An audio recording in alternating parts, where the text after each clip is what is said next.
Good afternoon students. Welcome to the class. Lysosomes क्या हैं, इनका क्या स्ट्रक्चर है, किस तरीके से काम करते हैं, कैसे ये ओरिजिनेट होते हैं। चलिए आइए समझते हैं आज की इस वीडियो में। What are lysosomes.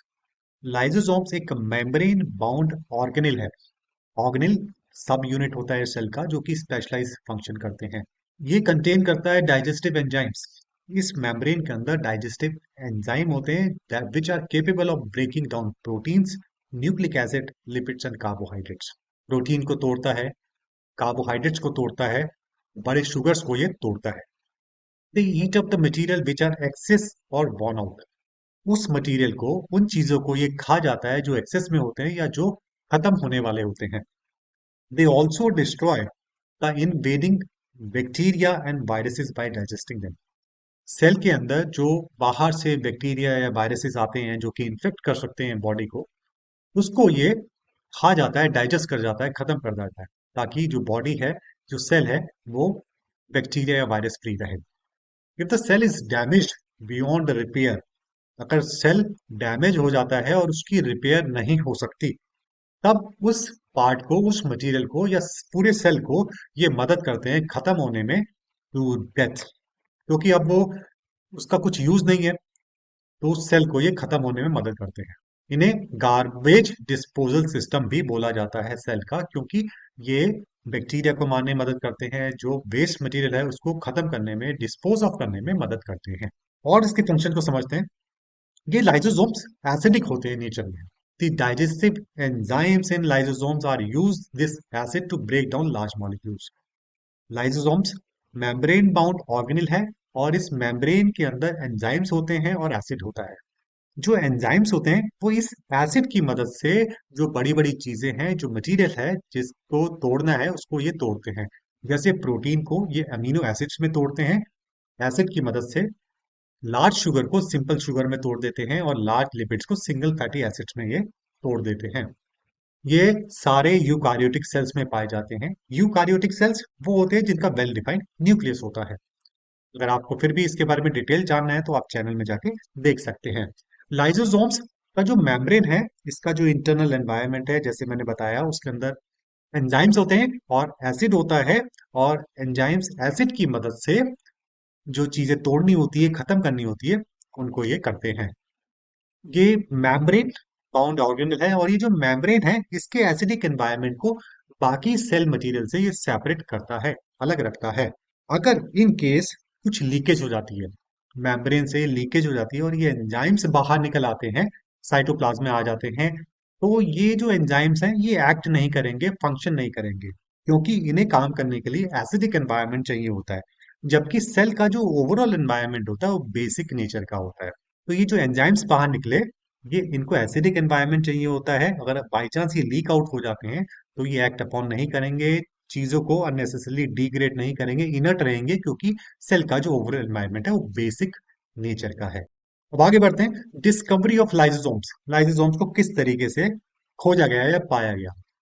It was discovered by Belgian cytologist Christian Rene de Duve in 1950s। उन्होंने एक एक्सपेरिमेंट किया, सेंट्रीफ्यूगल मेथड अपनाया, उसमें सेल और जो ऑर्गेनेल्स हैं उसको डाला और तेजी से घुमाया। अब सेंट्रीफ्यूगल मेथड क्या होता है, जैसे आप तेजी से दूध को घुमाते हो, चर्न आउट करते हो तो मक्खन निकलता है, वो सेंट्रीफ्यूगल मेथड होता है। तो वो सेंट्रीफ्यूज मेथड से इन्होंने जो सेल है उसके जो कंपोनेंट्स हैं, सब ऑर्गेनल्स हैं, पार्ट्स हैं, तेजी से घुमाया, तो सेल में डैमेज होना स्टार्ट हो गया बिकॉज ऑफ सेंट्रीफ्यूगल फोर्स। बहुत तेजी से घूम रहा है, सेल को डैमेज होना स्टार्ट हो गया। जैसे जैसे सेल का डैमेज बढ़ता जा रहा था, उन्होंने पाया एक एंजाइम, एसिड फॉस्फेटाटेस, वो उतने ही प्रोपोर्शन में बाहर, उसकी प्रोपोर्शन, उसका जो रेशियो है उतना बढ़ता जा रहा था सेल के अंदर, जितना ज्यादा डैमेज होता जा रहा था। उन्होंने देखा ये एंजाइम एसिड फॉस्फेटेस एक मेम्ब्रेन बाउंड ऑर्गेनेल से बाहर निकल रहा था, उसके अंदर इसको रखा हुआ था, और उन्होंने इस मेम्ब्रेन बाउंड ऑर्गेनेल को नाम दिया लाइसोसोम। तो इस तरीके से इसको डिस्कवर किया गया, लाइसोसोम को, by Belgian cytologist Christian Rene de जूब in 1950s। How do lysosomes originate. ये किस तरीके से बनते हैं, ओरिजिनेट किस तरीके से होते हैं। लाइसोसोम्स जब ट्रांसपोर्ट वेसिकल्स गोल्जी कॉम्प्लेक्स के फ्यूज होते हैं एंडोसोम्स के साथ, तब लाइसोसोम्स बनते हैं। ट्रांसपोर्ट वेसिकल्स क्या होते हैं गोल्जी एपरेटस के? देखिए, वेसिकल्स एक स्फेरिकल सैक होता है जिसके अंदर मटेरियल होता है। गोल्जी एपरेटस के जो ये वेसिकल्स होते हैं, इनके अंदर प्रोटीन के साथ कार्बोहाइड्रेट अटैच होता है, और ये उस जगह पे लेके जाते हैं, वेसिकल्स वहां जाते हैं जहां पे इसकी जरूरत होती है, वहां पे ये ट्रांसपोर्ट करते हैं। जब ये एंडोसोम्स के साथ फ्यूज हो जाते हैं तो लाइसोसोम बन जाता है। अब एंडोसोम्स क्या होते हैं? एंडोसोम एक तरीके से एनवायरनमेंट बना के देते हैं उस मटेरियल के लिए जिस पे लाइसोसोम ने काम करना होता है। जैसे एक्स्ट्रा सेलुलर बैक्टीरिया हो गया या वायरस हो गया, उसको ये एनगल्फ कर लेते हैं और एक एनवायरनमेंट क्रिएट कर देते हैं, और लाइसोसोम की एक तरह से उसको एनवायरनमेंट बना के देते हैं कि आपको इस एक्स्ट्रा सेलुलर ऑर्गेनिज्म, बैक्टीरिया या वायरस के ऊपर काम करना है, या जो वेस्ट मटेरियल है उस पर इस तरीके से आपको काम करना है, उसको डिस्ट्रॉय करना है, खत्म करना है। लाइसोसोम कैसे बनते हैं? मान लिया एक्स्ट्रा सेलुलर कोई मटेरियल है, सेल मेम्ब्रेन के अंदर आ जाता है, तो जो सेल मेम्ब्रेन का ही हिस्सा थोड़ा सा बाहर निकल के इसको एनगल्फ कर लेता है, इस एक्स्ट्रा सेलुलर मटेरियल को एनगल्फ कर लेता है, और एक थैली स्फेरिकल वेसिकल में उसको एनगल्फ कर लेता है, और फिर उसको गोल्जी कॉम्प्लेक्स का जो ट्रांसपोर्ट वेसिकल है उसके पास लेके जाता है। जब ये दोनों फ्यूज हो जाते हैं तो लाइसोसोम बन जाता है।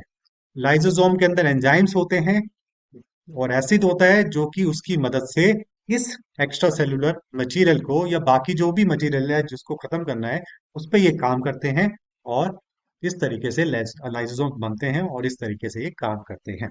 आई होप ये आपको क्लियर हुआ होगा। अब फटाफट से समराइज कर लेते हैं। लाइसोसोम्स मेम्ब्रेन बाउंड ऑर्गेनल है जो कि डाइजेस्टिव एंजाइम्स हैं उसके अंदर, which are capable of breaking down proteins, nucleic acid, lipids and carbohydrates. ये एसिडिक नेचर के होते हैं और लाइसोसोम्स बनते हैं by combining by fusing of transport vesicles of Golgi complex with the endosomes.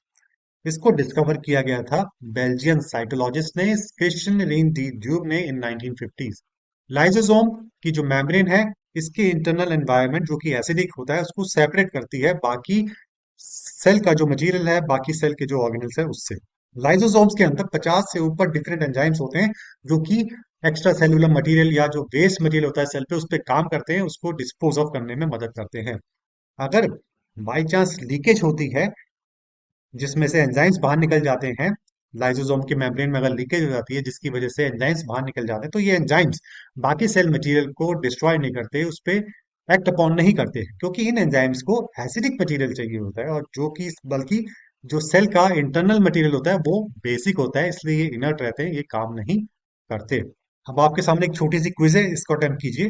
First one for you, lysosomes are basic in nature, is this true और false? Second one, the lysosomes are formed by combining transport vesicles of Golgi complex with the endosomes. True or false? Third, lysosomes destroy the invading bacteria and viruses by digesting them. True or false? And the last one for you, lysosomes are incapable of breaking down of protein into amino acids. True or false? अब इसको pause कीजिए और quiz attempt कीजिए. Your time starts now. And the answers are, I hope students ये video आपको समझ आया होगा, आपको पता लगा होगा लाइसोसोम्स क्या होते हैं, इनका स्ट्रक्चर कैसा होता है, ये कैसे बनते हैं, उनको किस तरीके से डिस्कवर किया गया था। मैं आपको दोबारा मिलूंगा किसी और इंटरेस्टिंग वीडियो के साथ। Till then good bye, thank you very much and have a nice day.